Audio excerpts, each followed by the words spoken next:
নমস্কার, আমি রূপকথা সিংহ কবি সুকুমার রায়ের লেখা সৎপাত্র কবিতাটি বলছি।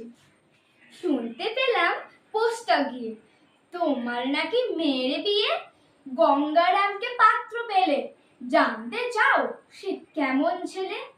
মন্দ নয় সে পাত্র ভালো, রং যদিও বেজায় কালো, তার উপরে মুখের গঠন অনেকটা ঠিক প্যাঁচার মতন। বিদ্যে বুদ্ধি বলছি মশাই, ধন্যী ছেলের অধ্যবসায়।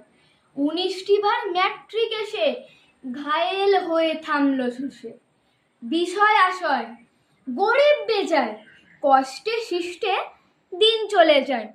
মানুষ তো নয় ভাইগুলো তার, একটা পাগল একটা গোয়ার, আরেকটি সে তৈরি ছেলে, জাল করে নোট গেছেন জেলে।